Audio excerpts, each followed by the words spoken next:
Welcome to Indiana Sports Beat Radio, brought to you by the Hard Truth Distilling Company in Brown County, Indiana. So for the thousands in attendance and the millions watching around the world.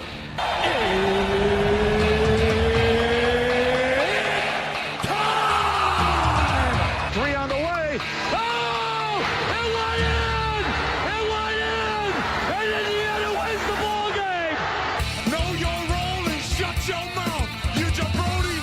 Float game for the win! Ayler's gone. Goodbye. Touchdown, Indy. Woo! IU! America! They got a football team now! It's pretty simple. I win. Google me. You know that I'm the cream of the crop. Now, from the Hard Truth Studios, here's Jim Coyle. Hello. It is Friday, and you have made it to the end of the week. Jim Coyle with you here, as always. Welcome to Indiana Sports Beat Radio and the Shotfather, Todd Leary. From, as always, myjumpshot.com. Don't forget, if you have a kid, know a kid, are a kid, and need some help with your basketball fundamentals, and because you want to be better, myjumpshot.com. Todd Leary, how are you, sir? I am great. I know you are loving this temperature out this morning. Man, yesterday I had an outing to play in, and I played golf the day before that, 9 holes, just by myself. I was completely sweat-soaked when I got done. And yesterday, you needed a jacket when you got done. Yeah, it was this morning. It was chilly when I left the house this morning. I got on long sleeves and long pants. Like, it was chilly when I left this morning. This is Jim Coyle weather. Nobody's complaining, that's for sure. It's amazing, just the drop. You go from one to the other, but that's how we get sick. We don't want to do that. So everybody stay healthy. Everything's going on as well. We've got football practice that is kicked off, basketball practice that is going on. The basketball team getting close to leaving for Puerto Rico, but early on, it is fun. But I've got to go right to the open basketball practice that was held the other day. And again, I cannot tell you how amazing it was to be able to get in there and see that. And it was all because of Darren DeVries, and again, very grateful for that. But watching this team play, man, have you got? I'm assuming you haven't made it to a practice yet. I have not. Well, the one thing that stands out, or multiple things stands out, it's different. They're going hard. It's like when you were in your day when that motion offense was rolling, if you take that and crank that up about 3 notches as far as the speed on everything, it's just amazing on how quickly their offense moves. Yeah, and I mean it is. I'll call it like today's version of the motion offense. You know, like, I think Coach Knight almost gets credit for inventing the motion offense. I will definitely say he perfected it. But in today's world, no one really runs that motion offense the same way. But I do think this team is going to be, you know, as close to you as what you can get in 2025 for a team that's going to run the motion. They're kind of like the Pacers version in the NBA of guys just flying all over the floor. The movement makes it tougher to guard. And that was always Coach Knight's big thing, is when you're standing still, you're really easy to guard. And that's been, you know, I don't want to knock it, because I think that system works in a lot of places, but I think that was Coach Woodson's system, was more NBA pro style offense, which includes a lot of standing around. It's a lot more one-on-one. It's a lot of standing around. And this offense is going to look night and day to that, because they move the ball, they screen, they move without the ball. And that's kind of the art, I think, that's been lost in college basketball the last few years, is the movement without the ball. And that's what Coach Knight was harped on so much and was so good at teaching.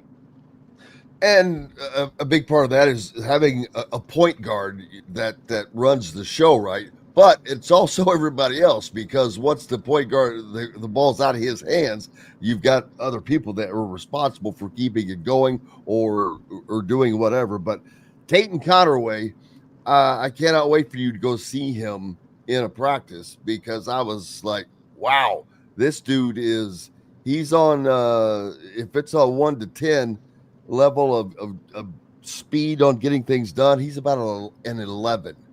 And I talked about this yesterday, and it said, if you're on offense when he has the ball, you better be looking, because you're going to get a ball in the ear if not, because he is looking to get the ball, and he does. He finds the seams. And Connor Enright, both of those guards, their guard play this year, people are going to enjoy. They're not big, but what they lack in height, they make up in quickness. Everybody can shoot the three, whether it's the point guard or all the way down to Reed Bailey. So it's going to be, the offense is not going to be their problem. Defense is probably where the concern will come in, especially in the paint. They're not as, of course, as they don't have a lot of height down there, but I don't know how they're going to handle that and how it works out. It may be different. It may be fine, but until I see them in a game, I don't know how that's going to work, and it could be their Achilles heel. Yeah, well, I mean, you just watched Oklahoma City win the NBA championship with what I'll say was probably the smallest lineup of what teams played in the NBA. Like, they played a lot of small ball.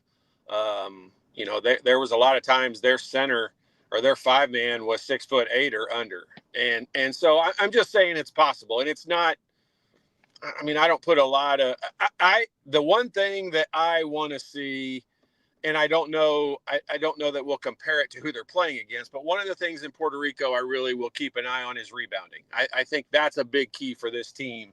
And it goes right along the lines with what you're saying. Like, the defense, interior defense / rebounding is probably what you would write on paper as the weakness. I don't necessarily know that it'll be the weakness once, the season comes around and the coaches get to tweak things and they see how guys play in game situations. That's why this next week is so valuable and important for the coaching staff and this team, because the opportunity to be able to watch these guys play in game situations, when you're down by 5 in the second half with 10 minutes to go, like, how do they panic? Do they just stay calm, cool? Like, how do you handle those game situations is what is so vitally important about this trip, and couldn't be at a better time. But I think you're right. I think that the interior, the size, and the rebounding, to me, are the question marks for this team. And doesn't mean we won't be excited about the answer to those questions, but that's my question mark going into this Puerto Rico trip. And I'm not going to call the offense the motion offense, as you said. Sure. But I'll call it motion offense 2.0 on warp speed. Yeah, 2025. Yeah. And what is that going to do with this team that has it? It reminds me back when you were playing, though, when everybody can shoot. They've got a group where everybody can shoot the ball. That's how it was when you were playing. It didn't matter who was on the floor. It didn't matter if it was you or Greg Graham or Calbert Chaney. It doesn't matter. There are so many 3-point shooters out there. It was a danger. That's something this team offers. And they do, and that's kind of what they've been lacking. That's what I think Indiana fans enjoy the most is, a team full of fundamentally skilled players. And, rather that the NBA, a lot of people, and I don't blame Mike Woodson. I know I keep saying that, but I truly feel like, he was an NBA guy and he brought an NBA system to a group where, maybe there was one or two. I think it's proving there weren't any, but there just weren't NBA players on the roster for Indiana. And so that's why I think that system struggled to be successful. And this system will be different. This system is fast-paced. It's funny, like I'm going to be a little bit offended, not in a mean way, but I'm just a little bit offended at you saying the stuff of, this team is faster than what our teams were when we played. You're just forgetting because it's been so long. Like we were a fast-paced team. Like everyone thought we had these rules where you had to pass so many times, and Coach Knight was a stickler about shooting too early and all that. Not true. First open shot we had, if you didn't take it, you got in trouble for it. And that might be one pass, and it might be 0 passes. It might be 12 passes. But the first open shot that you didn't take, Coach Knight stopped practice. He considered that a turnover. And I think this team is going to be more along those lines where everybody is capable. The reason why I think the Pacers were successful in the NBA this year is because they had most of the guys on the floor were capable scorers. There wasn't a person that wasn't a scorer. And I think you're going to see that with this Indiana team. I think they've got most of the guys on the floor, even coming off the bench, are capable of scoring in different ways. And a lot of that's going to be shooting the basketball. And so, that's why I'm so excited. I'm excited to see there's a lot of names we don't know. And just excited to see how they fit together, because it doesn't always work. We saw last year with IU. They had one of the IU and Kansas. I think I say this on your show every other week, but they are the prime examples of spending the money doesn't mean you're going to be any good, because they spent the most money and neither one of them was any good. Both of them were not. It was amazing to watch, especially Kansas. But yeah, I understand what you said, and I agree with you. I think part of it was it just when I think of back in the 90s, it was just so smooth. It probably didn't look as fast because it was smooth. It was a different type of what. It's a hybrid. This is a hybrid of what that motion offense was. Motion offense, yeah. And we use the word motion. Like I don't get too caught up in that. Like, yeah, this offense nowadays. There is no such thing as motion offense anymore. Yeah, it's just an attempt to try to put some kind of description on it. When we call, when you've got 4 players, one guy with the ball and 4 players moving and them screening and doing all that stuff, that's motion. Like that is when you got guys in motion. Outside of, I think we call it set plays, because when you've got set plays like the NBA runs and a lot of college teams nowadays, you get a lot of guys standing. I mean, you get 1 or 2, sometimes even 3 guys just standing. How many times do we see a guy run down the floor and he runs straight to the corner, like the deep, deep corner? And, that's just not an offense that I am familiar with or understand. It doesn't make sense to me. It's very easy to guard. At 54 years old, I could guard that guy that runs to the corner, no matter who he is, because you got 2 sidelines to help you defend him, and it's just like that's an easy guy to guard. And so I just this team will be different. They'll play different. It'll look a lot faster because we're so used to, not just with Indiana, but a lot of other teams, seeing the stagnant, standstill, set plays that they run. And this team will definitely be different than that. Brian says it will be impossible to out-scheme Mega, an established pro team. They will have to out-athletic them. Well, but that's going to be something that you see. That's how you find out. Sure. Like where are we weaker? Where are we lacking? And I know nothing about that team that the Mega team they're talking about, but I will guarantee you one thing: coming from overseas, they're going to be physical. This is Coach Knight. If you remember back to those days, he used to schedule the Russian national team every year. If you remember that, it was like playing. What was the character in Rocky IV? I must break you. Yeah, Ivan Drago. Ivan Rinko. Ivan Drago. Ivan Rinko. Well, it was like having Ivan Rinko and Ivan. Only this guy existed. Only this guy actually existed. Yeah, it's like having a team full of those. But yeah, But playing those he scheduled that Russian team every year because they were grown men, and he wanted to see how we played against straight up grown men that were they weren't near as athletic as you, but they grabbed and held and pushed and spit on you, and they did everything possible. Like, those games were nasty and mean, and he scheduled those on purpose. Like, it wasn't just happenstance that he scheduled those games, and that's what these guys are going to learn right off the bat. It doesn't mean they're going to be taken aback from it and caught off guard.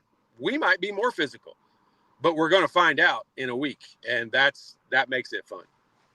It's funny you mentioned Russian. I heard a great story last night from Dr. Larry Rink. He was in a group talking to someone.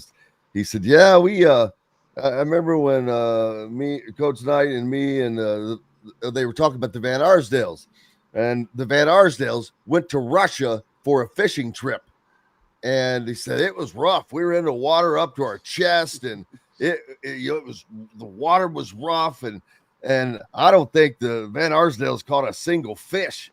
I said, I might have caught two. He said, I don't think Coach Knight caught two. I said, I bet that didn't make him happy.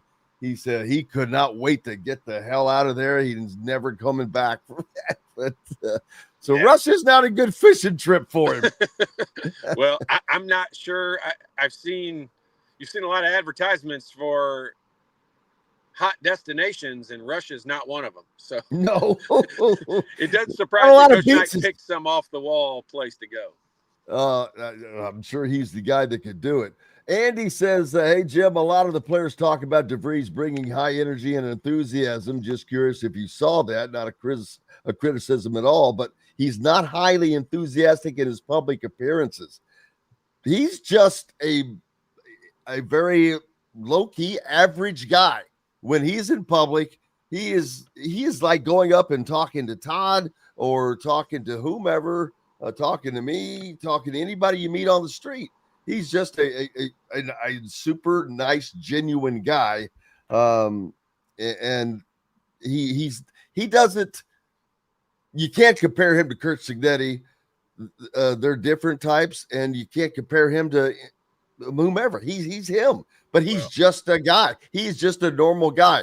But when he's in practice, he runs that practice. If they don't do something right, stops right there, and redo it. So don't misconstrue his demeanor by how the practices are. They are very high energy, and players being accountable, holding other guys accountable, but also being very enthusiastic and keeping everybody up. It was so good to be able to see that and get an understanding of it. I know you do, but for us, it was really, really informative. Well, if we went back and listened to shows back over the years, particularly on years when Indiana was hiring a coach, I've said this on your show so many times, people are tired of hearing it, but I don't want a guy who wows me in the press conference. And I said that's why I loved his opening press conference when he was introduced at IU, because he did a fine job, but he didn't look comfortable. He looked like he wanted to hurry up and get out of there as fast as he possibly could, because he wants to start watching film and wants to start calling recruits. He's a basketball dude. You called him an average Joe, everyday guy or whatever. He's a basketball dude. You know where he's comfortable? Talking basketball. On the practice court, watching film. Like, that's when his true personality comes out. He's your typical basketball guy. And I said this for years. I don't want and I respect, and I think he does a good job. And I like John Calipari, and I think he brings a different values to coaching. But he's a guy, he loves those press conferences. He loves the attention. He loves the lights on him. He loves those things. Doesn't mean he's not a basketball dude too, but he likes that. And I don't think it's jumping outside of my scope here and saying, I don't think DeVries enjoys it. I don't think he hates it. I don't think he's scared of it. I don't think any of that. I just don't think it's what he wants to do. Just do interviews and talk to the media and do press conferences and all those things. That's just part of the job. He's required to do it. But that's not where he's good and what he's great at and what he loves, in my opinion. And so, like I've said many, many times, I'd rather have a coach that sucks in the press conferences and doesn't answer the questions right. I don't think that's what, I forget who it was, whoever wrote that in there, that said he doesn't show that enthusiasm. That's not where he's comfortable. Those press conferences and interviews are not. He's not a rah-rah guy. That's not his thing. Like, he wants to get back into practice. When I did meet with him in Assembly Hall, it was right before June 1st when everyone arrived in Bloomington. And man, it was that Friday before that. And he was chomping at the bit. And he turned, I think I told you this before, he turned and pointed at the court behind us at Cook Hall. And he's like, this just drives me crazy. He's like a silent court with no balls bouncing, just wasted time. And that's a goofy small thing I know he's saying, but that tells me straight up, basketball dude. And that's what I want my basketball coach for the team I root for to be, as a basketball dude. Yeah, he's got. I think he's very comfortable. We're more comfortable now in the press conferences. But he handled it like if you were a little bit better than it. But if you took almost anybody off the street that was comfortable talking to people, he's very comfortable now talking to people, and that's how those press conferences came across. Just a conversation, and it doesn't need the. What you said a minute ago, damn, I don't want to offend anybody, especially if you're a Minnesota fan, but PJ Fleck comes to mind. You got to row the boat. Right. You got to gimmick. You got a gimmick. Like, to me, those are gimmicks, and those work, but they run out eventually. And you got to have a culture and a backbone. And I'm not saying Minnesota doesn't. I'm just saying that whole row the boat thing, the whole Leo thing that Indiana had. Yes. Yeah, it's cool. Yes. Like, you get the play on word. Like, I get it. All that's fine. But that doesn't make tackles. That doesn't win you games. That doesn't throw touchdowns. That's something to try to rah-rah your team together. And to me, and Tom Allen, this is not to rip on him at all. I'm going to rip on the Leo thing a little bit, because to me, when those things become public, they're less culture related. And when they're locker room things, when that's how you guys feel in the locker room, and that's what you talk about, great. But when it's broadcast all over everywhere and that's your mantra, it just seems kind of gimmicky to me. And I don't think we're going to have to worry about too much of that out of Coach DeVries. Like, he's not, I'll never forget the Tom Allen thing when I think the guy made an interception or made a big tackle and did something, and he ran so hard and tackled the dude. Remember, his face was bleeding. He cut his face on the guy's helmet. And, that's what one of your assistants should do. That's what the weight coach does. That's what somebody else does. I need my head coach to be calm and cool. You need to. I've talked about that so many times. That exact thing. He needs to be thinking 2 plays ahead for sure, all the time. No doubt. That's great. That's exciting. But you need to be in the game. You let them celebrate. Yep. You're somebody's got to fly the plane. Somebody has to fly the plane. That head coach's job is to be a step ahead of what's getting ready to happen, not reacting to what just happened. And I think Signetti, like last year, I loved it so much, and I know you do too. We get a kick out of these things, but when a not so great play would happen and they would pan over to him on the sideline and he's just standing there, and that look on his face. And this is when they're up 47-0. Right. But it's the attention to detail. It's the small things. And it is, that's not going to lose you that game, but it might lose you another game, whatever he was upset about that just happened. But for him to sit there, like, you can just see him seething inside, like he wanted to explode, but he didn't. Kept his cool, and that's what you want your head coach to be. You hire guys to be those rah-rah guys, whether it's your weight coach or whether it's a manager or whomever it be. Like, you got guys that are supposed to throw parties and celebrate with everybody, but it's not the head coach. And running down the sideline full speed, smacking your face on another player's helmet, That's not head coach material. No, sir. Hey, we've got to take a quick break. The great Todd Leary is with us, and we're back with more on the other side right after these messages. Andy Moore Honda is Bloomington's #1 Honda dealer for a reason. Buy a new Honda and get a 3-month break from car payments. That's right, no payments for 90 days. That includes the all-new, all-electric Honda Prologue, and you get it for just 0.9% financing. Or the 2024 Honda Ridgeline Black Edition or the Honda Accord LX, both for just 1.9% financing.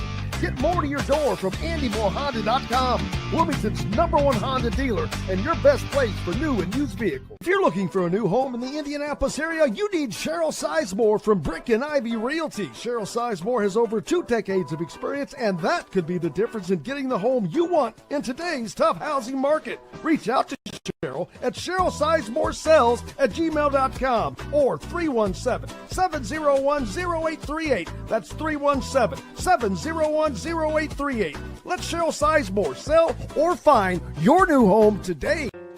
Located on 325 acres in beautiful Brown County, Indiana, Hard Truth Distilling Company is the biggest and the best craft distillery around. While Hard Truth is already known for producing internationally awarded whiskeys and spirits like Hard Truth Sour Mash Bourbons, Sweet Mash, and Hard Road Rye, as well as their cinnamon vodka and the always popular Toasted Coconut Rum. Hard Truth Distillery offers so much more.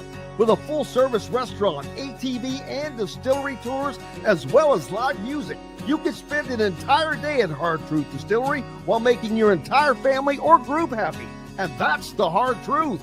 Hard Truth products are available across Indiana, as well as many other states. So no matter where you shop, if they don't carry your favorite Hard Truth product, tell them you want the truth, the Hard Truth. Hard Truth Distilling Company encourages you to enjoy all of their products responsibly and to never drink and drive. Welcome back to Indiana Sports Speed Radio. Jim Coyle with you as always, and the great Todd Leary, Doc, the Shotfather, with us from myjumpshot.com. Make sure you go there for any. It's great. What a great Christmas or birthday present. But it makes a great gift anytime. Go to myjumpshot.com and get some help in it's a great August 1st present. This would be a great August 1st present. I like that as well. Can you believe it's August the 1st? No. Dude, 30 days from the first football game. Unreal. And speaking of that, the first Big Ten game against Illinois sold out already. And not only that, it was announced that there were limited tickets available for the season opener against Old Dominion on August 30th, and this year's homecoming game against Michigan State on October 18th. Better get your tickets, people. Indiana football is a hot ticket. I mean, they got a football team now. It's exactly right. It's like IU basketball used to be, man. Boy, getting tickets were hard. Hey, what a fun! It's a basketball school. That will never change, no matter what. Right. But boy, is it fun when your football team is good, and it changes the whole aura of your athletic program and department and university. And boy, what an exciting time! Like it stinks so bad. Like the whole July, August TV schedule from a sports perspective is rough. But man, it all kicks off real quick between college and NFL. All that first week of September. It's like an explosion. It's like going from 95 degrees for 3 weeks to 70 degrees all of a sudden. 63 when I left the house this morning. 63. Yeah, you noticed that difference quickly. Yeah, I got long sleeves on. And this is a great difference. Scott Dolson said back in June. Mike Dyslek had this in the Indy Star, but he's from the Bloomington Herald. But ticket sales have been phenomenal. Best I've seen in my long history in terms of year-to-year improvement. That's still saying a lot because ticket sales were great last year. According to Dolson, IU season ticket sales were up 50% from the low 20s last season to the mid 30s for 2025. The Hoosiers set a single season attendance record last year of 386,000, nearly 87, after selling out a record 4 straight games to close the year. The lowest priced tickets for the Illinois game on StubHub right now, $118 up top. It's more than double what they normally cost.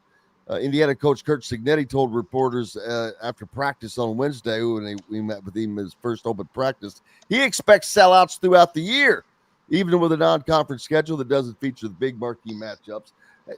That first game is not going to be a pushover. They're a decent team. They're third in the Sun Belt last year. I think they're projected to be the winner. It better not be a good game. It better not be a good No, I don't think it'd be I think it will end up not being, but it's a better opponent than people think. This is not the St. Mary's of the woods here coming in. But it's not Illinois either. But you know what? You need that. And there's been so much criticism. They're still moaning about Indiana's schedule last year. And I'm like, why are you still talking about this? It doesn't matter. We're in a new season. It doesn't. They have a new schedule. They play they have a tough schedule this year. Nobody talks about that. Mark Deal, I wish he would have sent me the stat, but he says nobody talks about when Indiana was in the Big Ten East for all these years and had to play Michigan, Michigan State, Ohio State, Penn State every season, and usually got the Big Ten West best team, plus Purdue they were playing well back then. So Indiana used to get killed on their schedule, but their schedule this year is more than competitive. They have 3 top 10 teams currently on their schedule. So, and 2 of those are road games. I just want to tell people, shut up. How about you let this season play out and deal with that as it goes? But got to sell papers, man. Well, and you work that out in one way and one way only. You win games, and you keep winning, and eventually, like no one, I don't ever hear anyone complain or say Georgia has a weak schedule or Alabama has a weak schedule or Oregon has a weak schedule, because those teams win. And if you continue, Indiana did it for 1 year. Okay. And that's great. We expect them to do it again this year. I doubt next year people will be as vocal about Indiana's opponents if they have a similar type year to last year. Now, what Indiana can't do, this needs to be a year when, like here's the thing. You see those betting things where they're like the over under on how many games you're going to win. And you start going down through it and you're like, okay, well, Penn State, they're probably not going to win that game. Those conversations need to be over. I will give Ohio State the one free pass that in my mind, I will still not say, yeah, we should win that game. But every other team we should. Michigan, Penn State, Oregon, Wisconsin, Iowa this year. We should win those games. If we are who we say we are, we should win those games. And so you're not going to win them all. Alabama doesn't win them all. Georgia doesn't win them all. But you need to go through those years where you're beating good teams. And don't just beat everybody. Don't beat the snot out of all the mediocre teams and then lose bad to Ohio State. Once the year gets to go on and they win some of those games, people will stop talking about the weak schedule or whatever it is. Who cares? Nobody. You shouldn't care. As a player, coach, I don't care. You know what? Let everybody talk and say all the things they need to say. That doesn't affect the locker room. And as long as those guys believe in themselves and go out and play, you're right. It sells papers. That's our job to sit here and complain about it. But at the end of the day, just go win. Yeah, I in my mind, I'm projecting 10-2, which means, first of all, they win a road game. I'm expecting that to be Iowa. I was having this conversation last night with some guys, but I'm like, I don't know that they can't go to Oregon and win. Hell, I don't even know what Oregon has right now. Right. We know what Penn State has. They're looked at as a favorite. I'm like, okay, in my mind, I'll put that down as a loss. But well, Penn State had a lot of guys back. They got their quarterback back. They've got just a lot of core players. Yeah, but back. their best player now plays for the Colts. Their guy who absolutely dominated their games now plays for the Colts. So that team is beatable. Absolutely. The only reason I put that in the category, it's a road game. And when a team has their quarterback back that has been successful and played for several years, that you generally think that team is going to have an advantage. But like I said, Jim, they've got to go win. They got to go win one of those games. You want to be talked about in the Ohio State, Alabama, Georgia categories. You got to go win those games. Those teams if you want to beat the best, you got to beat the best. Yeah. I mean, it's an old adage, but it's true. And I agree with you 1,000%. I've said it. They have to win one of those 3 road games. They do. There's they no have to. question to me. It's an unsuccessful season if they don't win one of those 3 road games. I agree. In my opinion. And I agree with you. I don't know that they can't win them all. And I haven't said this, but it's not that 12-0 is impossible. People don't realize how good this team is going to be. This offense is better than it was last year. You have a defense, I think maybe the only defense in the country that returns 3 All-Americans with one on the line, one at linebacker, and one in the secondary. That's pretty damn good. I mean, and the defense was one of the tops in the country last year. Yeah, they lost some guys, but I think they've also been able to replace that. It's football. Everybody lost some guys, and the portal's there and all of that. It's just, it's going to come down. I did not think, and I'm probably on an island here. Like I kind of get it, but I thought the quarterback position last year for Indiana is what held them back. I think in the big games when they needed big time play in the big games, I think the quarterback position held him back.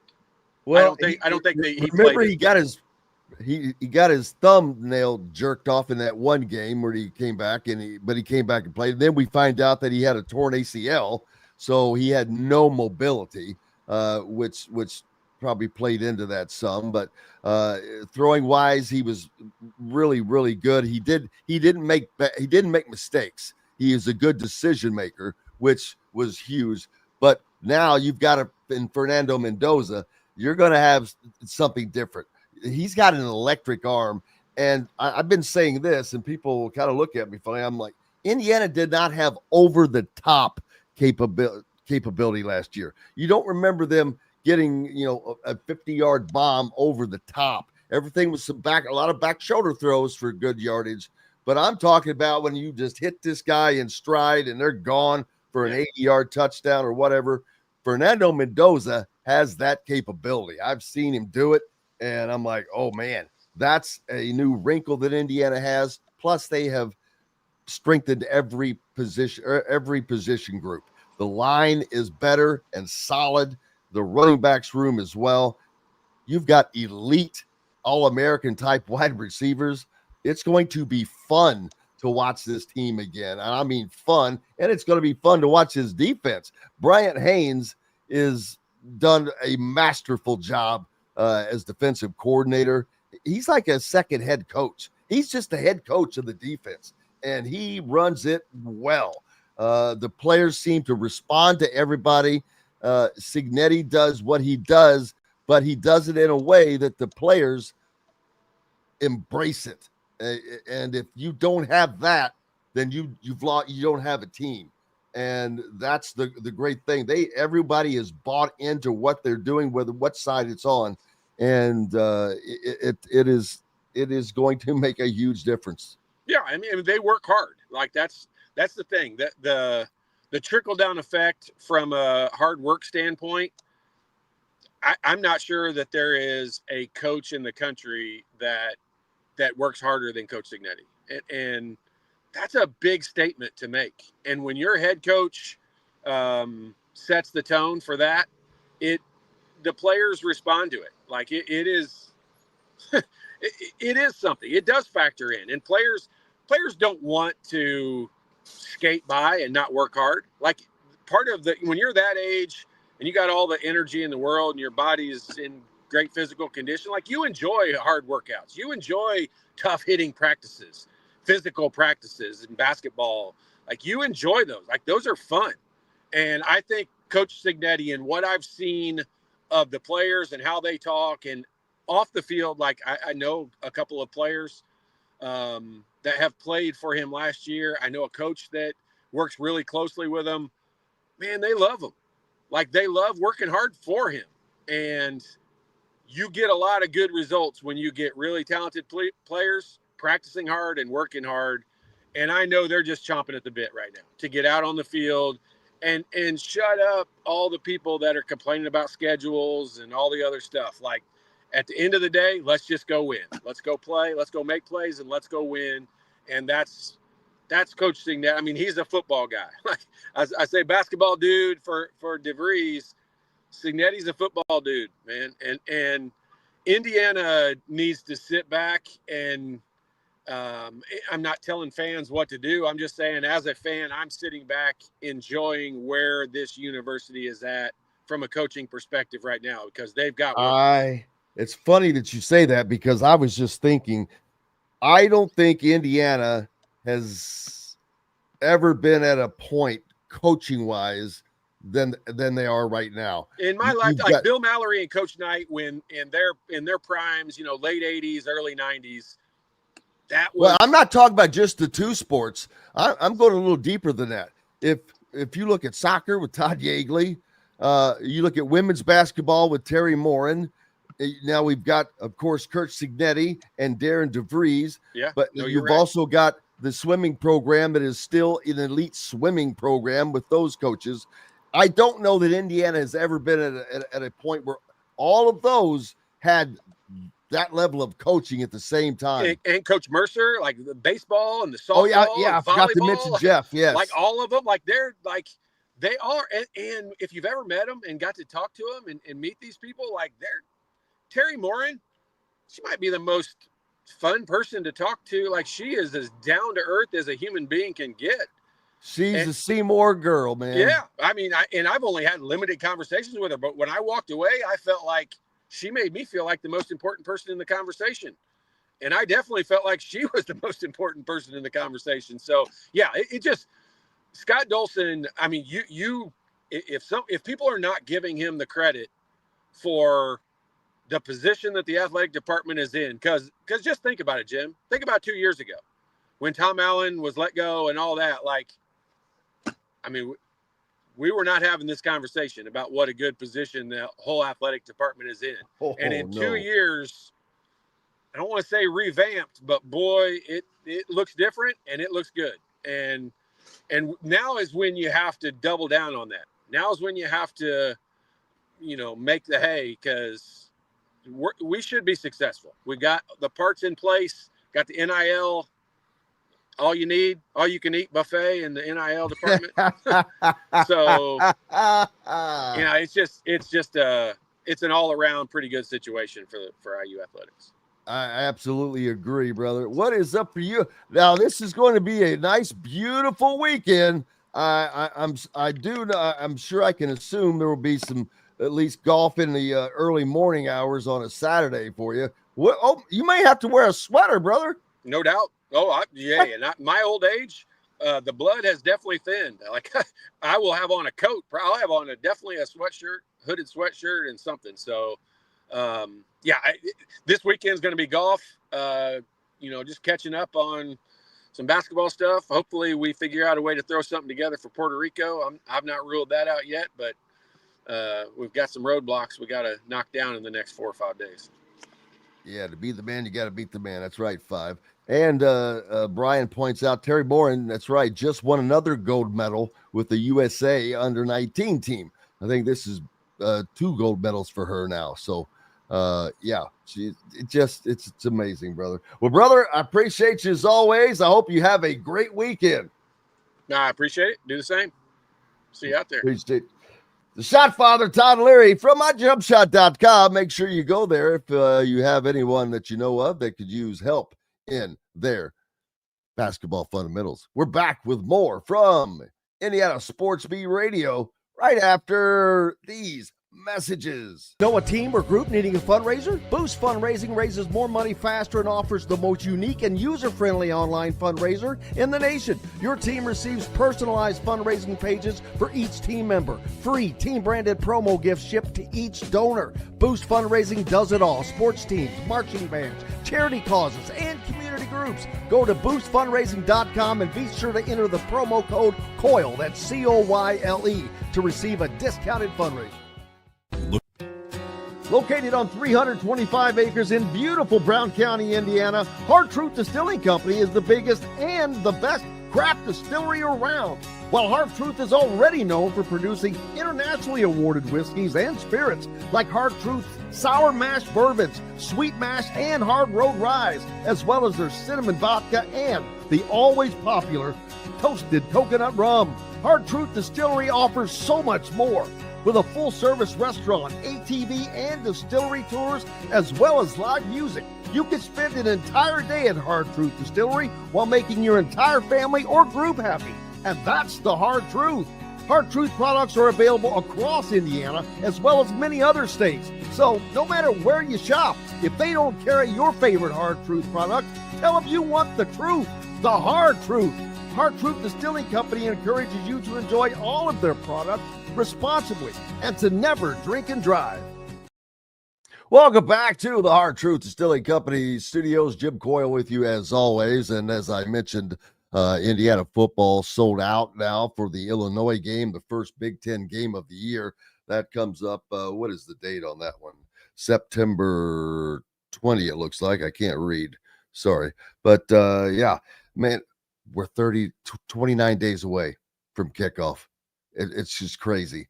It blows my mind, but it's here, and I cannot wait.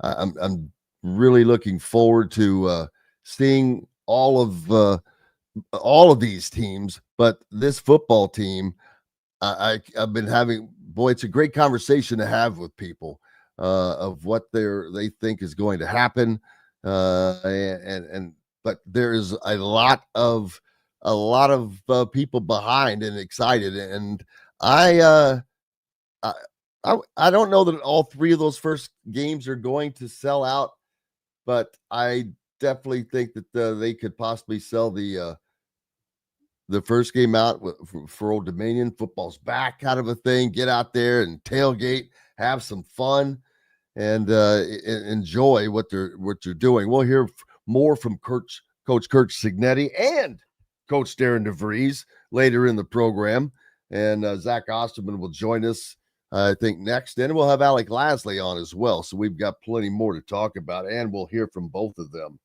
But it was just I can't say enough again on how informative it was to be able to go to that open basketball practice, to get to see the different players and how they're working and reacting, and to see how the practices are kind of run, to see Coach DeVries is on it. If something was not going correctly, boom, it was stopped immediately and corrected. It was not just allowing things to go on, and practices are hard. They go at it hard, man. It's like a game-like situation as far as intensity, which is something that you love to see. We've got to take another break. I was late on that last one. I apologize, but got to get us caught up. We've got lots more coming up.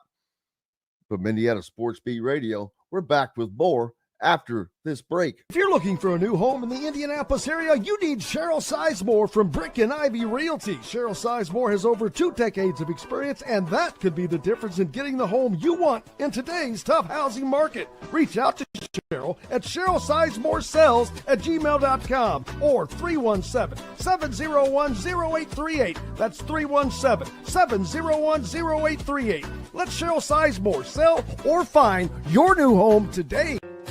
Located on 325 acres in beautiful Brown County, Indiana, Hard Truth Distilling Company is the biggest and the best craft distillery around. While Hard Truth is already known for producing internationally awarded whiskeys and spirits like Hard Truth's sour mash bourbons, sweet mash, and hard road ryes, as well as their cinnamon vodka and the always popular toasted coconut rum. Hard Truth Distillery offers so much more. With a full-service restaurant, ATV, and distillery tours, as well as live music, you can spend an entire day at Hard Truth Distillery while making your entire family or group happy. And that's the Hard Truth. Hard Truth products are available across Indiana as well as many other states. So no matter where you shop, if they don't carry your favorite Hard Truth product, tell them you want the truth, the Hard Truth. Hard Truth Distilling Company encourages you to enjoy all of their products responsibly and to never drink and drive. When it comes to apparel and promotions, Freethink has you covered, literally, whether it's 24 or 200 shirts for sports leagues, businesses, or groups. Freethink Apparel and Promotions can also create your very own merchandising store. Freethink Apparel and Promotions did it for Indiana Sports Beat Radio, and they can do it for you. Whether it's screen printing, embroidery, digital printing, promotional products, vehicle wraps, or anything else under the promotional line. See what Freethink Apparel and Promotions can do for you at freethinkapparel.com. Welcome back to Indiana Sports Beat Radio on this Friday, baby. It is a Friday and a great weekend ahead of us as temperatures have plummeted from the 3,000 degree mark down to a cool, comfortable in the nice 70s. And I'm loving it. I'm not looking to say, hey, I want fall to be here already, because we all know what follows fall. But it sure is a nice break. That was rough. That was a rough stretch of the heat, the humidity. It was stifling. Indiana has announced their 2025 Hall of Fame class, and up Meredith Dickinson, Angel Escobedo, Mel Grooms, Peggy Martin, Terry Glenn, and Cody Zeller going in. So it is going to be interesting and fun to see those guys. I'm trying to get Zach hooked up here, so I apologize as I get that sent out. But it'll be fun to see Cody Zeller again and all of those that go in. And people ask about retiring numbers. Indiana does not retire numbers, but they have the Indiana Athletics Hall of Fame instead. And so when you go in there, that's better than having, it's the same as having your number retired. But in basketball, especially with Indiana's history, that's an impossibility. You would not have any numbers to use. Everybody would be 66 or 77 or something crazy like that. So that's why that doesn't happen. But looking forward to that. Also, let's see what else was. Talked about the sellouts. They've got limited tickets available for some of those games already, but the rest of those things, that's going to be just packed. So if you don't have a ticket, you might want to think about getting them very, very soon, because you're going to be paying more for them, which is just something crazy. Can you imagine a day coming where someone like me is telling you, you better get your Indiana football tickets now? It's crazy, but it's here. Roger Penske sold a third of the Indianapolis Motor Speedway and IndyCar to Fox as what was called a strategic move, which I understand. That works great. But Zach Osterman, the IU insider for the Indy Star, joins us now. Make sure you're a subscriber. Keep local papers alive.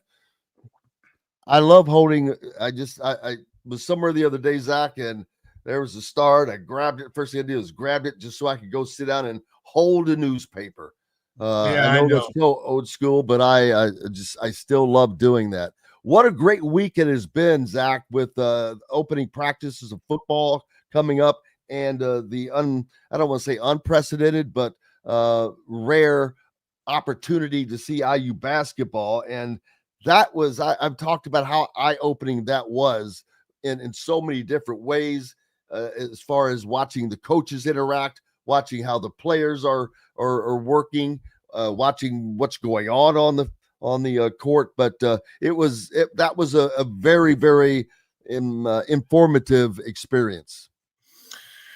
Yeah, I mean, it's I think the first practice I've been to in maybe 4 years. For basketball, and I mean, Indiana basketball has a pretty long history of not being particularly media friendly. The doors, the practice, or the doors that you walk into Assembly Hall on the lower level, basketball practice is closed or something like that. It's been painted on there for 100 years.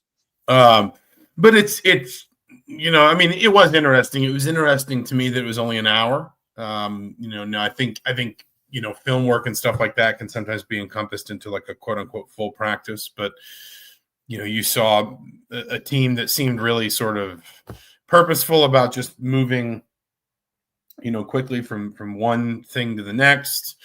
I'm not going to sugarcoat it and say everything looked great, but I think you certainly saw, I mean, one of the things that kind of stuck out to me was the extent to which, even if Indiana is not an old team together, it is an old team. You have a lot of guys that don't need to be explained. This is how you move quickly from this drill to this drill. When we're doing this is what we're trying to get accomplished.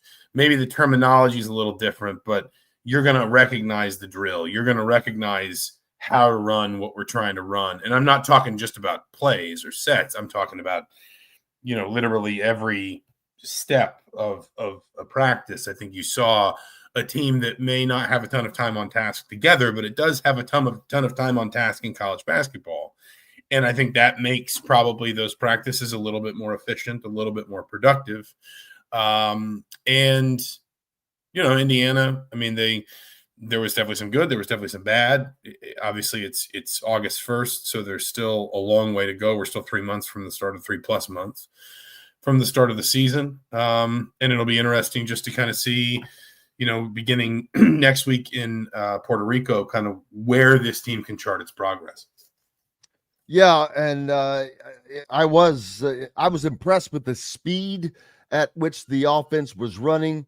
And as you said, it's not perfect, but they're early on, so they've got a lot of work. But I was just impressed at how hard they worked. I certainly think fans are going to love watching Tatum Conaway play. And I told a lot of people that if you're out there when he's got the ball, you better be watching, or you may get a basketball in the eyeball, because he loves to pass that thing, man.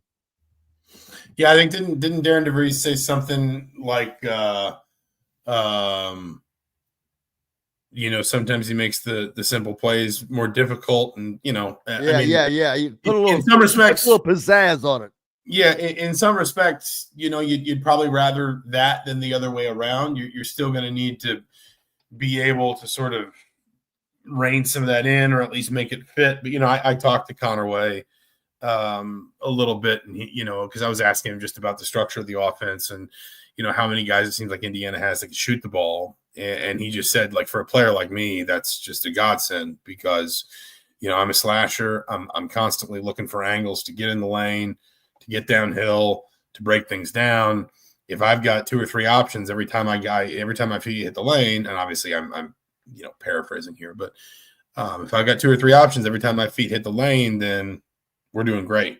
Then it's great for a player like me. And I think, I think there's going to be 1 or 2 areas where Indiana probably still feels a little bit deficient this season, but it's not hard to see when you see Conaway, for example, with Tucker DeVries and Lamar Wilkerson on the floor. It's not hard to see why the sort of the goal was to compose the roster something like this. And I do think right now Indiana, at least from what we saw, and listen, it's 1 hour of practice, at the end of the summer, when these guys have all been going against one another for how many weeks, and they're going to know each other's calls, they're going to know each other's tendencies, all those different kinds of things.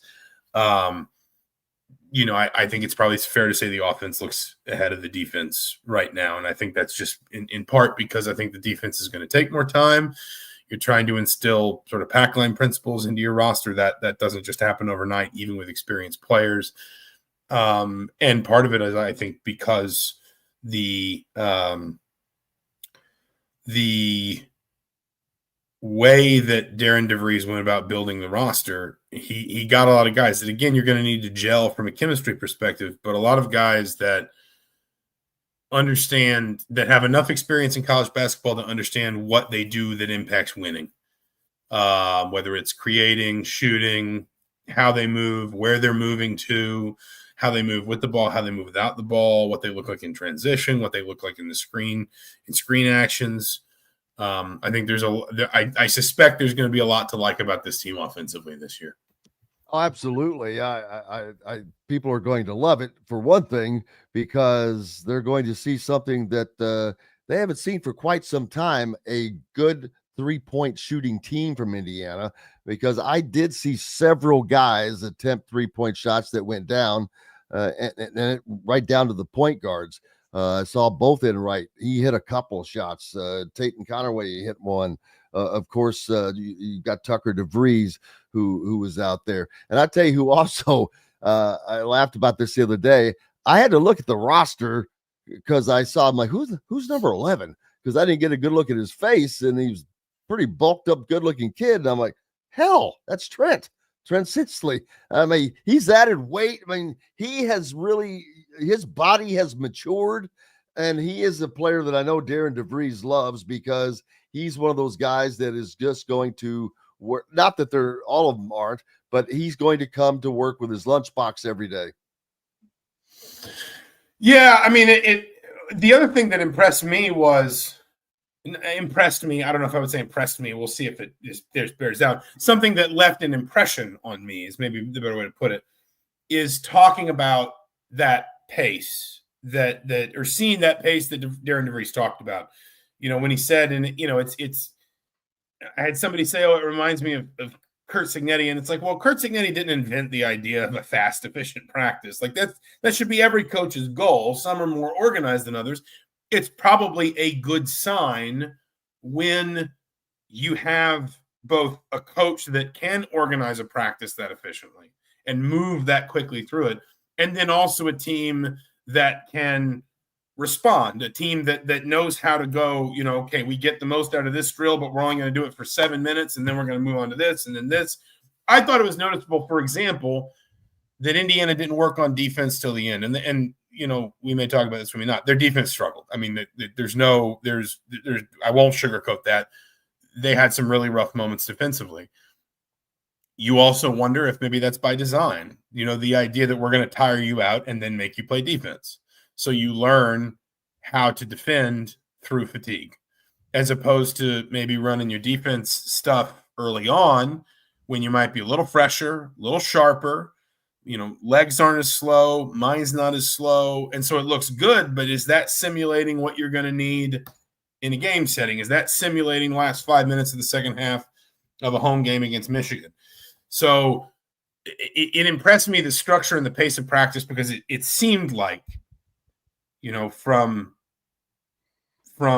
everything that Darren DeVries sort of laid out in those first few days and weeks on the job, the way he wanted his teams to play, the way his teams are going to be structured and taught and marshaled, it seems like a lot of that. Like I remember somebody told me, like, basically what you see is what you're going to get with Darren DeVries. I forget who it was, but this was around the time he was hired. Somebody in college basketball.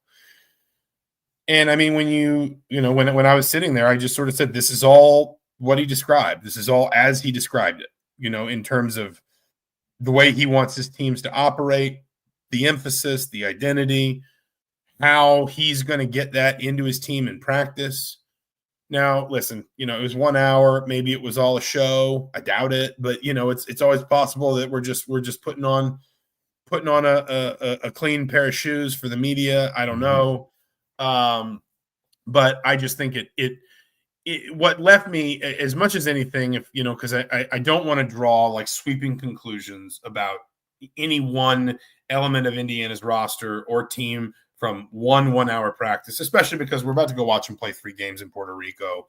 We're going to have a much better sense of where they are, because if I'm not mistaken, they're playing the same team all 3 times. So you're even going to get kind of that sense too of, okay, you're going to play each other once, and then everybody's going to get to adjust a little bit and say, okay, you know, they did this.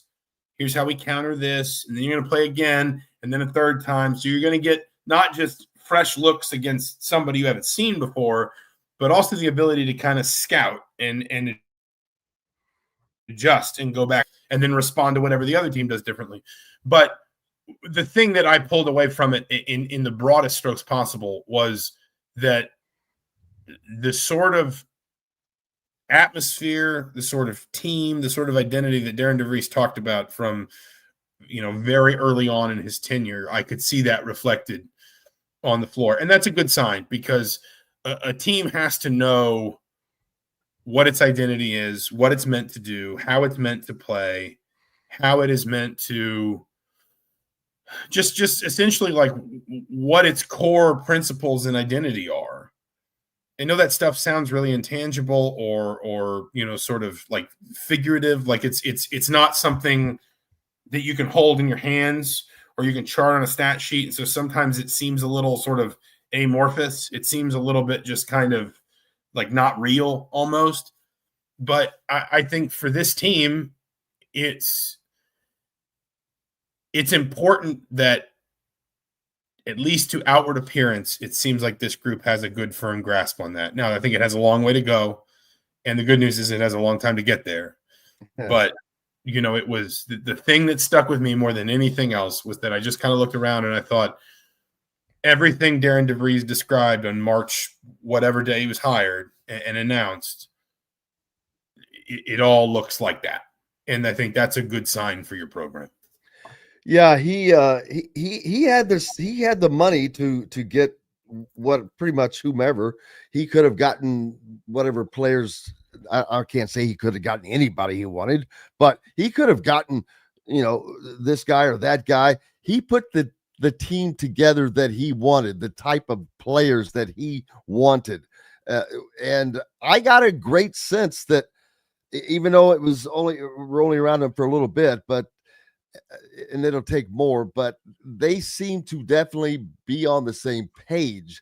You know, last year we heard, oh yeah, we're all great, we love each other and all that, and that wasn't really the case, to be honest with you. I'm not saying that there was, you know, a bunch of animosity or anything, but it wasn't all kumbaya like everybody, like we were told and all that.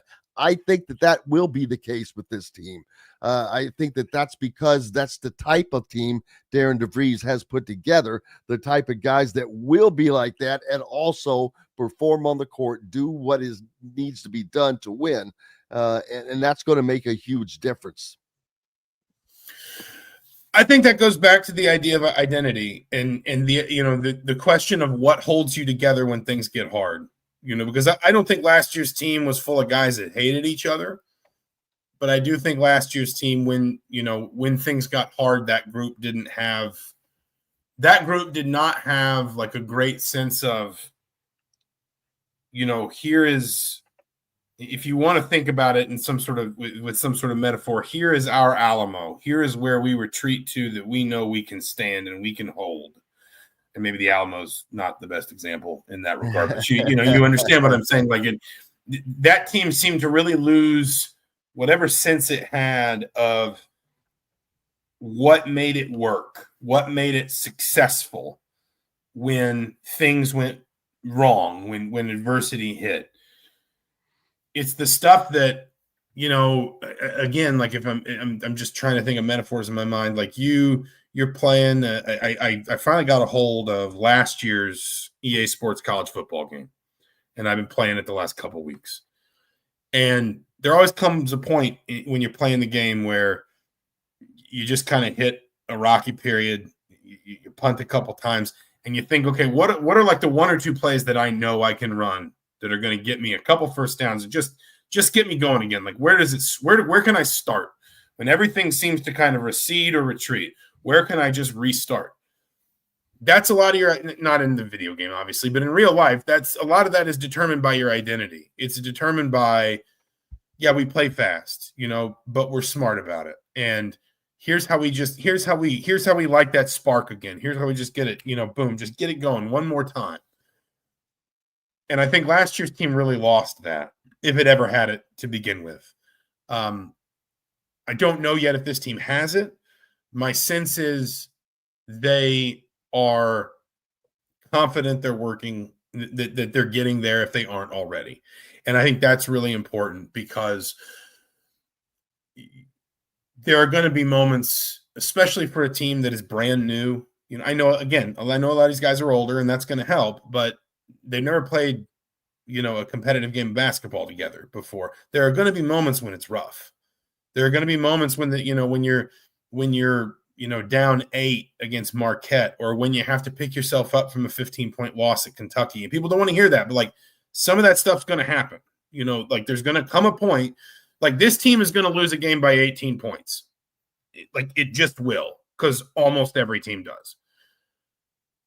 What does this team do when that happens? Where does this team go to sort of regain its sense of itself, its confidence in itself? Because again, I don't think when you talk about the way that last year's team fractured, I think those guys liked each other for the most part. But I think they didn't have a collective sense of what glued them together when things got tough. And this team certainly at least seems to feel like it has that sense. Of course, time will prove or disprove that. But this team seems confident in itself and its belief that it does know what those things are, what that identity is, and where to find it when it needs it. And that's obviously, as much as any sort of we understand, we know what, I'm trying to think here, as much as being able to say, we know how this set's supposed to be run or what to do against this defensive coverage or whatever, that intangible stuff is just as important, if not, in some cases, frankly, if not more so. I absolutely agree. It was a short time for us to see players, but did anybody, I don't want to say stand out to you, or did someone make you notice them more than another during that? I think there's a couple that, Lamar Wilkerson, obviously his reputation as a shot maker was pre-established, but still seeing it, live is a little different, and seeing, shooting off the catch, shooting off the dribble, shooting from multiple angles. Both he and Tucker DeVries really looked the part to me. I think those, if you've asked me without obviously a lot of knowledge, inside knowledge through this summer, when people have asked me who do I think are going to kind of be the alphas on this team, especially from an offensive perspective, those are probably the two that I drift back to the most.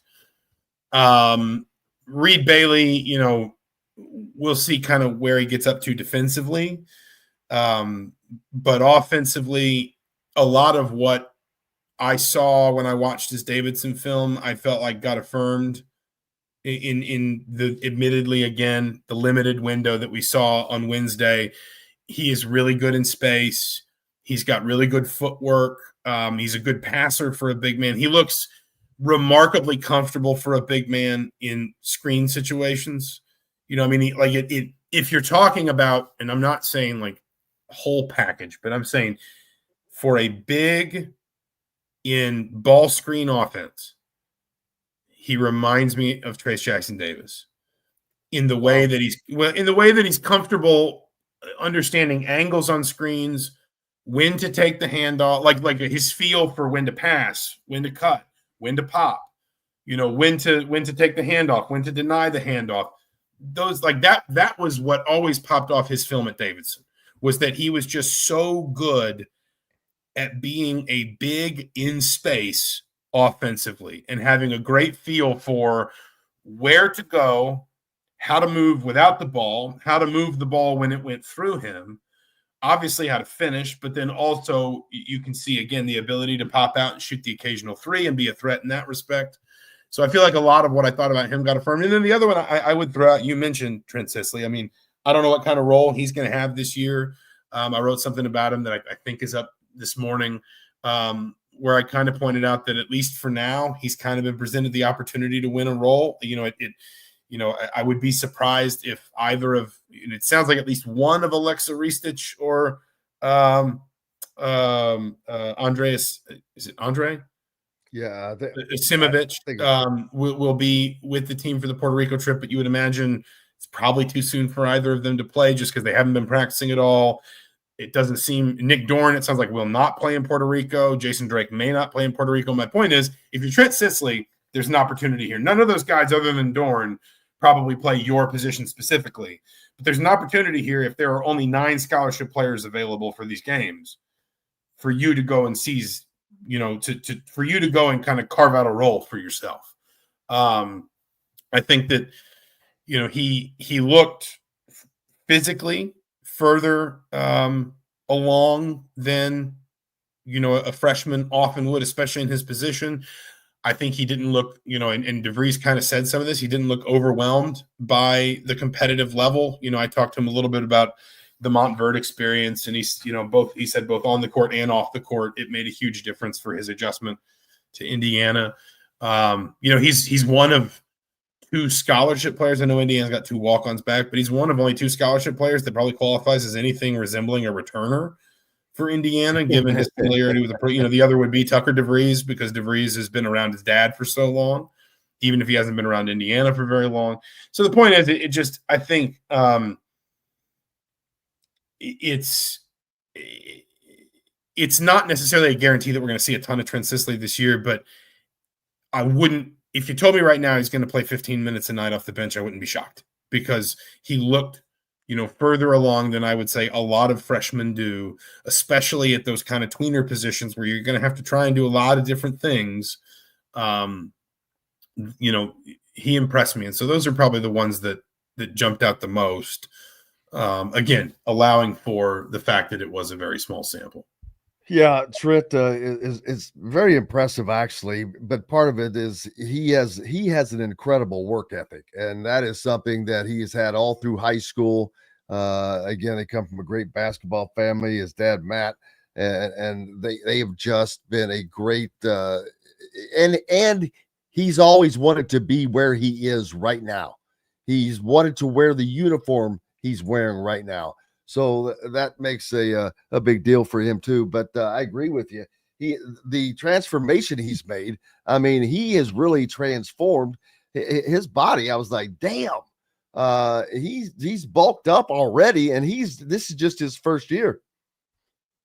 Yeah, no, again, I mean, it like I said, especially, number one, freshman with bigger bodies, and he's not the biggest guy on earth, but he's not a guard or anything. Sometimes I think you saw this with Trace Jackson Davis, for example, Cody Zeller a little bit too. Sometimes you get kind of uneven physical development, like the lower body comes along faster than the upper body. And I'm sure Sisley can still get stronger, but he looked just more physically kind of rounded off than a lot of freshmen.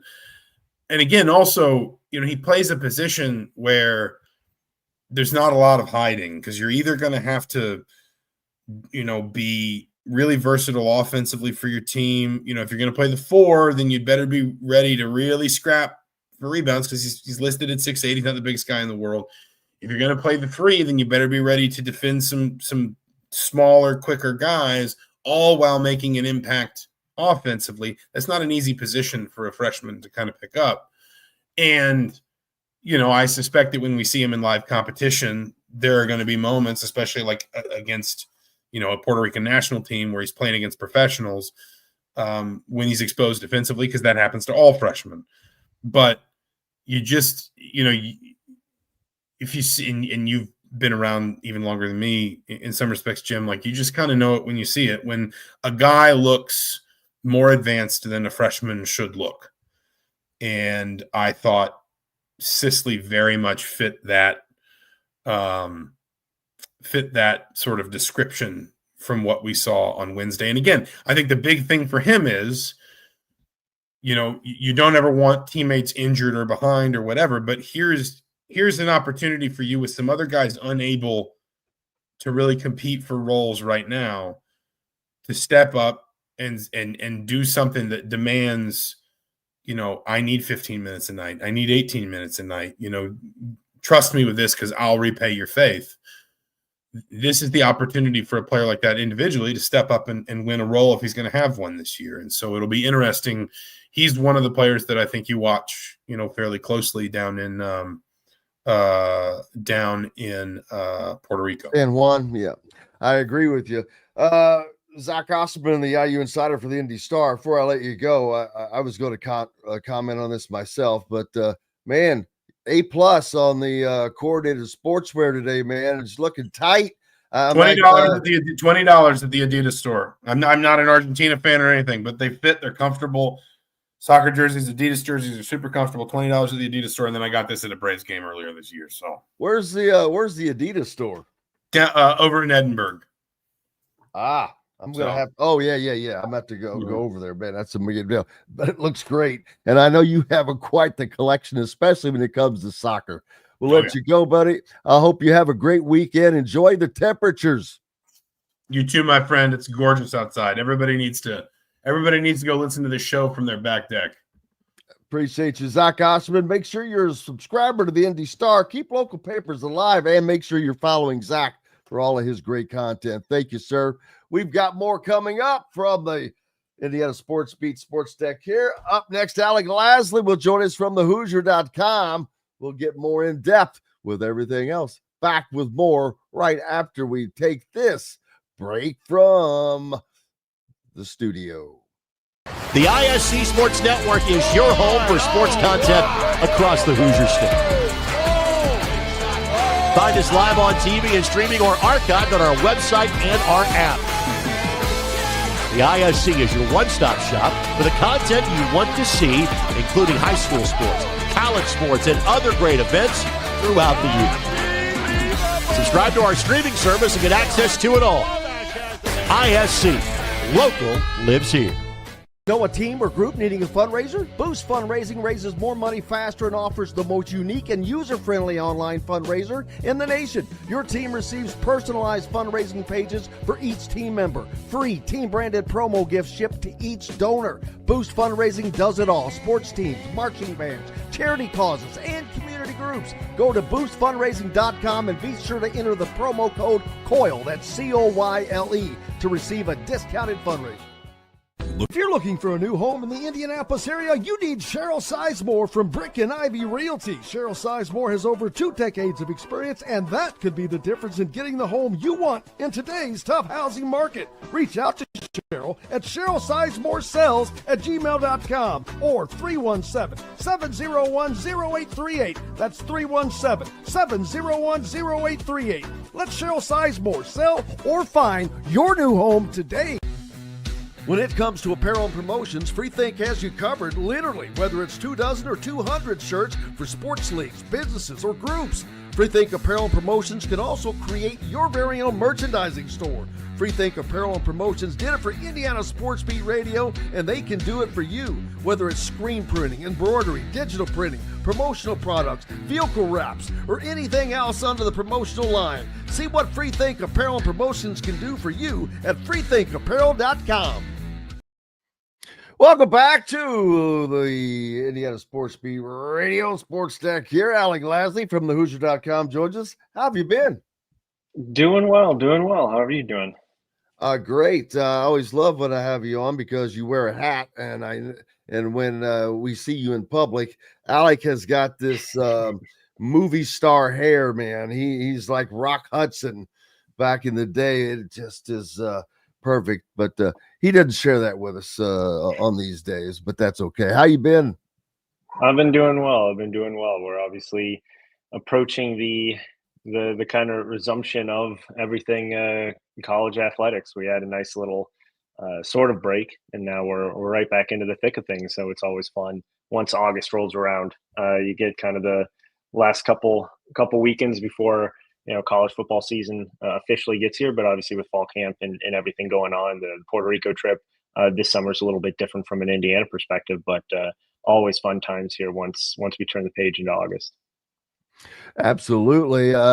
Been talking about the open basketball practice for a good portion of the show today because it's such an unusual thing. And I know it's been 4 years, but I don't remember this 4 years ago. An open practice. Yeah, I don't necessarily. I don't know that it was open. Was, I think it must have been like some kind of invitation only thing or something. I mean, there were a lot of different things, right, going on with just coming out of COVID. Everything was a little bit more kind of, much smaller group settings. There wasn't anything like it was this week, right, where you had, almost everyone from a, beat writer perspective, different outlet that was represented.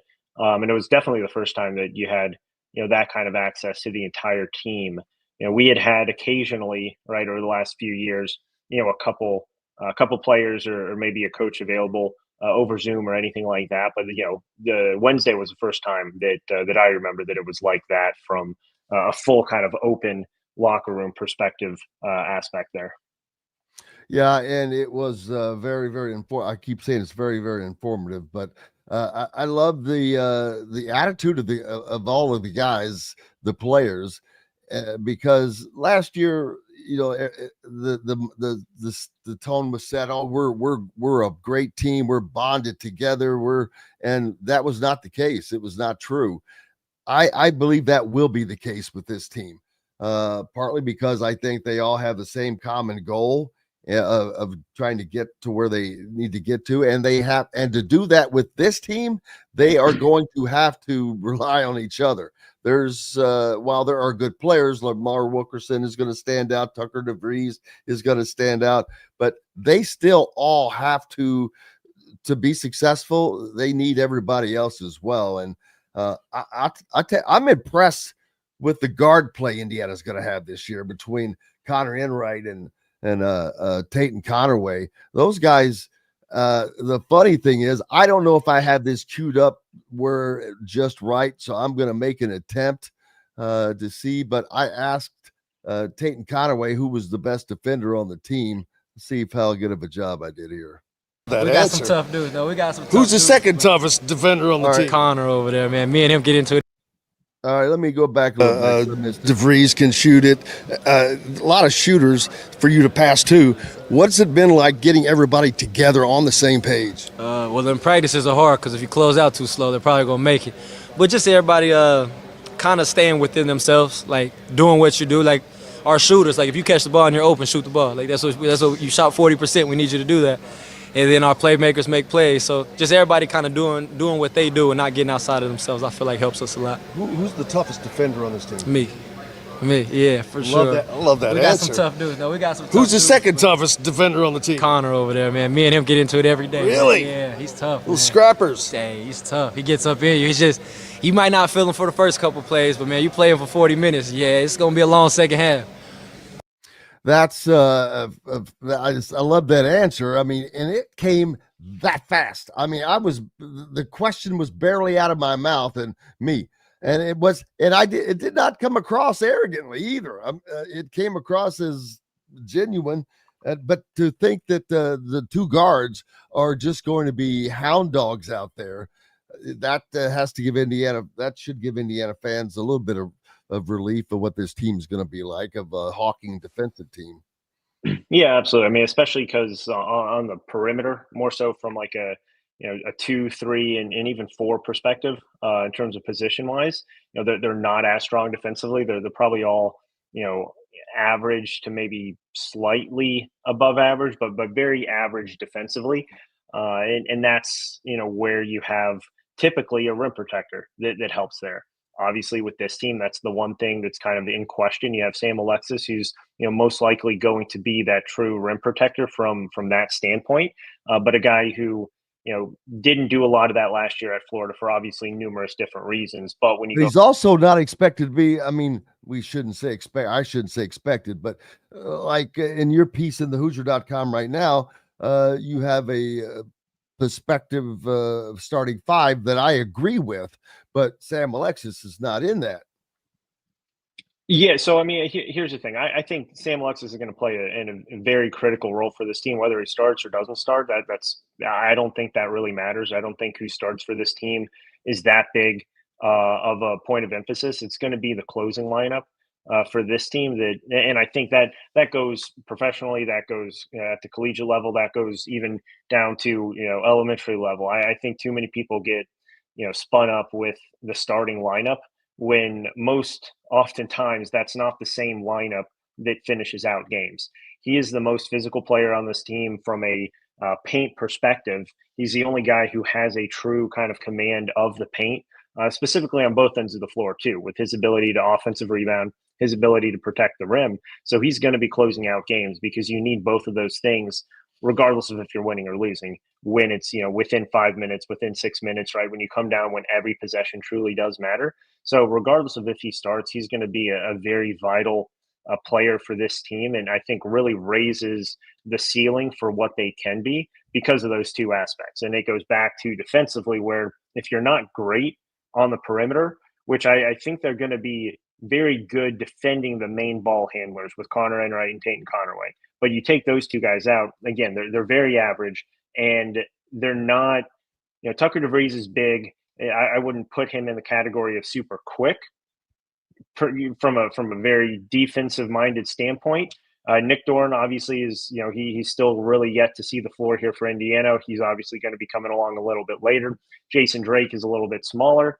So, Lamar Wilkerson has decent size, has decent length, decently physical, right? But not known as a defender. So when you take those guys out of the equation, right, there's not a lot of true depth from a defensive standpoint from the 2 to 4 position. And that's where, I really think you need that Sam Alexis type defensive mentality perspective. And so you have 3 solid defenders there with Alexis, Connerway, and Enright. But it's going to be the biggest question is who kind of steps up and guards, that true scoring threat on the perimeter, who may be, 6'6", 6'7", which is going to be 3-4 inches taller than Connerway or Enright, and obviously more quicker than a Sam Alexis type player. So that's going to be the biggest question mark for this team from a defensive side. I think too many people get spun up with some of the other aspects of them defensively, but this team is scrappy. They're going to play extremely tough every single game. And in that same clip, when you were talking to Connerway, he was like, we know our offense is going to be there, but the defense is going to be what really separates us. They know that right now. And he said that he wants to end the games and have those opponents, whether they win or lose, say, dang, this is a very, very tough team and I don't want to play them again. So he knows that he needs to set the tone from a point guard perspective. And so does Connor Enright. That's their exact same personality. And obviously you saw that there with his answer. And they're going to set the tone. Sam Alexis is going to bring it from an energy standpoint and kind of a athleticism standpoint there in the paint. But it's going to come down to who is going to be a very, very willing defender for 40 minutes there on the perimeter. I agree, and I look forward to seeing these games in Puerto Rico because it's going to test them, and the biggest question mark is going to be on defense. The defense is obviously behind the offense right now, but not that so much as I want to see how they're able to contain the paint with teams that may have a successful athletic big guy that they really have to deal with, because some teams are going to have guys that I don't want to say camp out in the paint, but that make their bones in the paint area. And you talked about a rim protector. We'll see if Indiana has that, because that is kind of the biggest question mark right now defensively. I don't think that other than that, it's pretty clear. So, but that's probably right now Indiana's Achilles heel. But that's not something that they can't rectify. No, absolutely. And it's this is going to be a lot more of a defensive unit than it is individual defensive players, I think, come Big Ten play.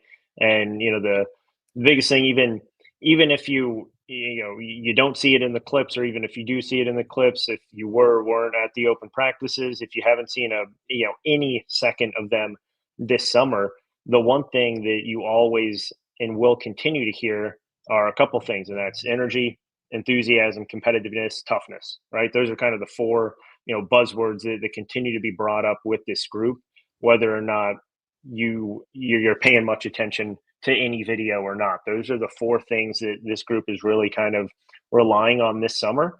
And, that's pretty much the biggest thing. Darren DeVries came into this summer just really looking for some sort of an identity with this group. And Tucker DeVries talked about it on Wednesday, that's really what they've hung their hat on so far, in the 2.5 months that they've been together, are those kind of four aspects. They're always bringing energy, always bringing toughness, and really making sure that they're playing every possession with a very, very competitive nature. And that's, something that I think a lot of Indiana fans can at least respect from that standpoint, regardless of if there's a win or a loss in the game. If they just show up, they play with energy, enthusiasm, and competitiveness and toughness, you're at least going to be in games. And then who knows what happens. But that's, a couple things that I think everyone knows was truly lacking towards the end of the Mike Woodson era. And that's one thing that you're really never going to have to worry about with this group here coming up this season. No, I was very impressed. I was impressed with how practice was run, impressed with how involved Darren DeVries was. I mentioned several times that, anytime there was something that was not done correctly, it was stopped immediately and redone and got and explained and to get them back on track. The 3-point shooting, we've heard all about it. It's there. That is going to be there in spades for Indiana with so many weapons that can do that. I see this offense as one that is going to stress a lot of defenses because especially teams, when they play teams that have a traditional big, I think Indiana is going to be a huge asset.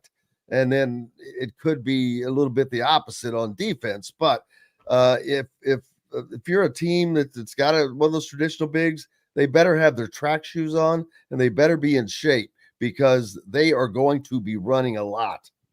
Yeah, and Sam Alexis even talked about that too, where he was like, if you grab a rebound, they want you to go, right? They don't want you to look for the outlet pass right away. They want you to start dribbling and start going. And Alexis talked about how that's kind of the next step of his development is being able to play a little bit more on the perimeter, not be a perimeter player, but just being able to handle the ball a little bit more. But he stressed that's kind of the biggest difference now. This is his third different stop in college, and he stressed that even at Florida, right, they talked about how they wanted the bigs to get the ball and go, right? But there was always a little bit of kind of a hesitant nature with that because they obviously had so many different guards available. Indiana has the guards, but it really seems like this staff is stressing we need versatility, and versatility, right? And if you're not able to do any one of these kind of, check the boxes, whether it's take a couple dribbles and at least get the offense going, take a couple dribbles around the 3-point line to spread out the defense, or at least just attack the basket, right? Then you're probably not going to see time, and specifically not see a lot of time, in critical moments of the game because, this staff really wants the ability to stretch out defenses, put pressure on defenses full court from an offensive standpoint and run. And when you have multiple ball handlers from a guard perspective on the floor, and then you add in a Reed Bailey, who's extremely versatile, who I think Indiana fans are going to be pleasantly surprised by in terms of his versatile ability from an offensive standpoint and his ability to pass the ball, his ability to put the ball on the floor. And then you add in Sam Alexis talking about how even for all the centers, right, this staff is really stressing the ability to push the ball. And so this team's going to run. They're going to do a lot of things that, the previous staff and the previous teams talked about. But the biggest difference is that is what their identity is from an offensive standpoint. It's get up the floor quick, try to get an open shot. If not, then you can kind of run that offense. But you're going to see very, very few wasted offensive possessions. And I will say very, very few wasted dribbles and wasted movement. That's the key difference. You can move as much as you want offensively, but if you're not moving with some sort of finish line or some sort of clarity and specific steps to that movement, then it's just wasted. And that's something that this team doesn't do, even when it's running from drill to drill, even if it's, they don't waste any ounce of energy. They are very 100% focused in every single aspect of where they are putting a lot of that energy and movement into. And so that's going to be a huge benefit when it comes to this season. A couple of players that were not there. Alexa Ristic, who has now arrived in Bloomington and is on campus, and they're still awaiting for Andre Asimovich.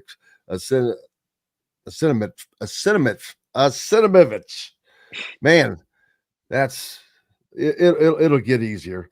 So, but will those guys be able to add anything this year? Do you think? Do you think that Asimovich will be able to break in to play? I mean, in his video, he's some good highlights. He looks good shooting the three, soft touch from. I mean, he has all the tools. He's just a freshman and he's young. Yeah, I mean, I wouldn't expect anything from him, especially now missing 2.5 months of summer ball, where you really get not only the development from a skill perspective, but from the weight room and knowing the system. Right? This is they're not going to redshirt him per se, but this is I would kind of assume a redshirt year in that aspect of just get him in practice, get to learn the system, and then next year is probably going to be the year where you see him at least get in the rotation and have some moments. But I would say he's still a year away. Alexa Ristic, may be a little different just because of the ability to play both on and off the ball and have a little bit more versatility from an offensive standpoint. But again, you're so deep from the guard perspective 1 through 3 that it's going to be difficult to crack that rotation, especially as a freshman and a guy who again has missed now 2 months of summer ball. The only, again, it's not a positive, but the only positive for him in that scenario is Nick Dorn's obviously missed the same amount of time. Who knows how long that injury may stretch out. Jason Drake's been obviously a little bit in and out, but that doesn't seem to be anything serious. So that's probably the only positive from his area of potentially, sneaking into some sort of lineups. We'll see if he plays at all in Puerto Rico. Again, showed up Wednesday night pretty late. So yesterday was his first full day on campus and getting acclimated with everything. But, I wouldn't expect anything from them really in Puerto Rico, and then wouldn't expect really any significant contribution from either of those two this season from a actual impact perspective.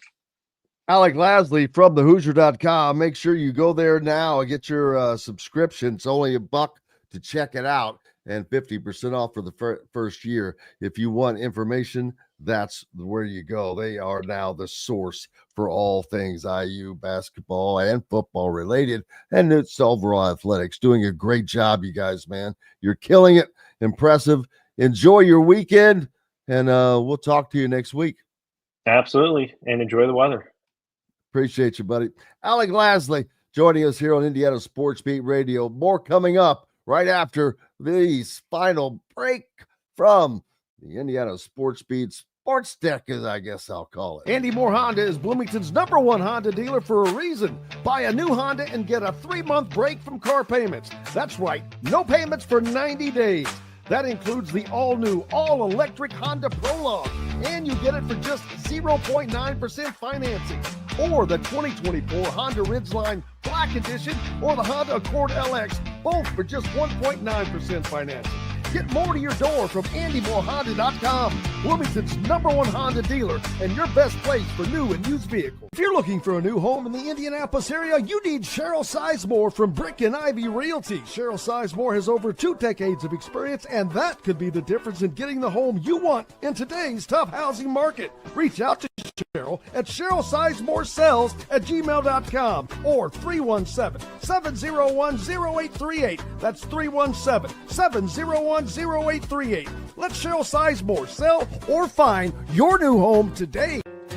Located on 325 acres in beautiful Brown County, Indiana, Hard Truth Distilling Company is the biggest and the best craft distillery around. While Hard Truth is already known for producing internationally awarded whiskeys and spirits like Hard Truth's sour mash bourbons, sweet mash, and hard road ryes, as well as their cinnamon vodka and the always popular toasted coconut rum. Hard Truth Distillery offers so much more.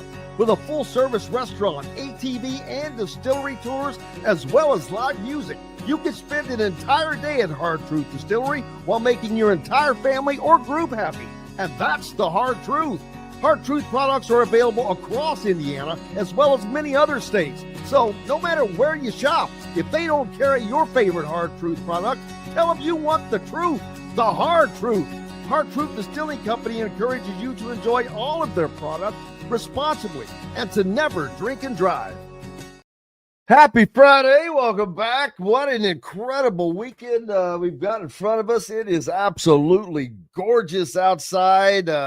Highs in the 70s today. It's like, what happened? Somebody just flipped us upside down. So, but I'm going to enjoy the heck out of it. I want to give you some sound that we got to speak with both Kurt Signetti and Darren DeVries this week. Here's a little more with Darren DeVries as he met with us. Yeah, what I love about Coach Horn is he just he relates well with the guys.